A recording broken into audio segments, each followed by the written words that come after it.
Ang kaharian ng Diyos ay katulad ng isang taong naghahasik ng binhi sa lupa. Pagkatapos niyang maghasik, umuwi siya, natulog, nagising, araw-gabi, araw-gabi. Lumipas ang panahon at sa ilalim ng lupa, may nangyayaring hindi niya nakikita. Walang ingay, walang announcement, walang spotlight, pero may himala. At ang pinaka nakakamangha, hindi niya alam kung papaano ito nangyayari. Mark chapter 4 verse 26 to 29, ang kaharian ng Diyos ay tulad ng isang taong naghahasik ng binhi sa lupa. Siya ay natutulog at nagigising gabi at araw, at ang binhi ay tumutubo at lumalaki. Bagaman hindi niya nalalaman kung papaano, ang lupa ay kusang namumunga. Una ang usbong, pagkatapos ang uhay, at pagkatapos ay ang hinog na butil sa uhay. At kapag hinog na ang bunga, agad niyang ipinapasok ang karit sapagkat dumating na ang anihan. Isang tahimik na proseso, isang misteryong paglago, isang kahariang kumikilos kahit hindi mo nakikita. Ang kaharian ng Diyos ay hindi depende sa tao. Ang magsasaka ay naghahasik, pero pagkatapos noon, wala na siyang kontrol. Hindi niya kayang pilitin ang binhi na tumubo. Hindi niya kayang utusan ang lupa. Hindi niya kayang pabilisin ang proseso. Ang kaya niya lang gawin ay maghasik at maghintay. Ganito ang kaharian ng Diyos. Hindi ito gawa ng tao. Hindi ito produkto ng talino. Hindi ito resulta ng lakas. Ito ay gawa ng Diyos. Sinabi ni Jesus, ang binhi ay tumutubo.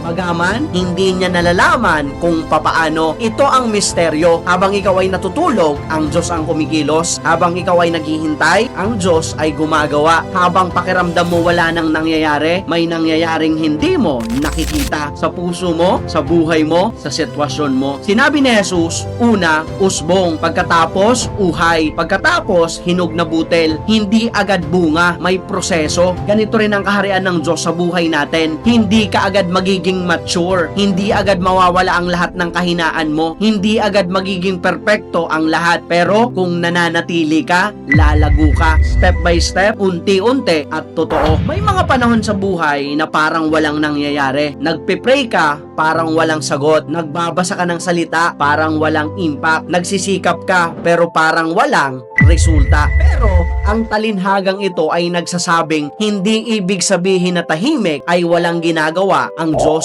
Sa ilalim ng lupa, nabubuo ang ugat, at ang ugat na iyon ang magdadala ng lakas sa hinaharap. Maraming tao ang umaalis sa Diyos dahil pakiramdam nila walang nangyayari. Ang tagal, walang pagbabago, parang hindi effective. Pero ang kaharian ng Diyos ay hindi fast food. Ito ay buhay na lumalago, at ang buhay may timing. Kung bubunutin mo ang binhi para tingnan kung tumutubo na, mamamatay ito. Ganito rin ang pananampalataya. Kung hindi ka marunong maghintay, hindi mo makikita ang bunga. Ang pinakamagandang bahagi ng talinhaga, sigurado ang bunga. Hindi sinabi ni Jesus na baka tumubo. Hindi niya sinabi na posibleng magbunga. Sinabi niya, ang lupa ay kusang namumunga. Ibig sabihin, kung ang binhi ay tunay at ang lupa ay handa, ang bunga ay darating. May katapusan ng paghihintay. May araw ng ani. May araw na ang lahat ng itinanim ay aanihin. Para sa iba, ito ay araw ng kagalakan. Para sa iba, ito ay araw ng panghihinayang. Hindi ka iiwan sa simula. Hindi ka pababayaan sa proseso. Hindi ka bibiguin sa dulo. Sa kaharian ng Diyos, may paglago, may pagbabago, may bunga, may ani. At ang buhay mo ay hindi masasayang. Kung ang puso mo ay lupa, ano ang itinanim mo dito? Salita ba ng Diyos or salita ng mundo? At kung may itinanim na ang Diyos sa puso mo, pinapayagan mo ba itong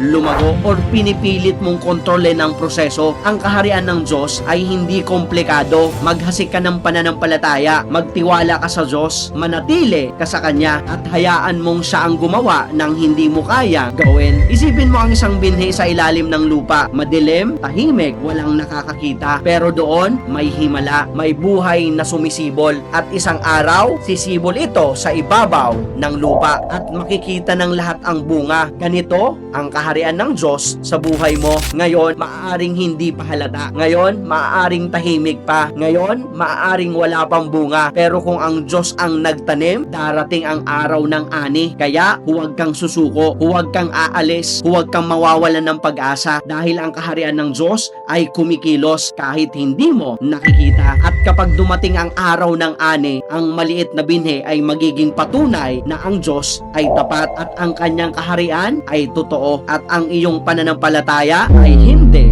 nasasayang.